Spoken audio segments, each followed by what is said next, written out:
ইফালে এয়া লোকেল মুৰ্গী পুৰা সিজি আছে, লৰাই আছে আমাৰ মৰমৰ গণেশ দাই। হেল্ল' ফ্ৰেণ্ডছ, মোৰ মিনি ব্লগলৈ আপোনালোকক স্বাগতম জনাইছোঁ। আজি আহিছিলোঁ আমি বগীজুলিলৈ, আৰু বগীজুলিলৈ অহাৰ পাছতে জেঠাই ঘৰতে খোৱাৰ আয়োজনটো কৰা হ'ল মাঘ বিহু বুলি। আৰু এয়া আমি সকলো জুহালতে বহি লৈছোঁ। ইফালে আমাৰ মুন্মি বাই বনাই আছে চাটনি সকলোৰে কাৰণে, তাতে কৰ্দৈ দি দিয়া হ'ব পুৰি পেলাই। এইখিনি পিছত দেখুৱাম বাৰু আপোনালোকক, চাই থাকিব ব্লগটো। সকলো একেলগে যিহেতু বহি আছোঁ, সকলো কথা পাতি কথাই ওলাই গৈ আছে, আৰু জেঠাই অকণমান কাৰোবাৰ এক্টিং কৰি দেখুৱালে আমাক। এয়া আপোনালোকে দেখিবলৈ পাইছে নিশ্চয়।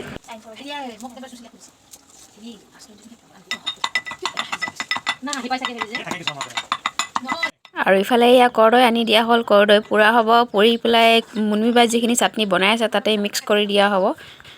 আৰু ইফালে জুহালত দি দিয়া হৈ গ'ল কৰ্দৈ।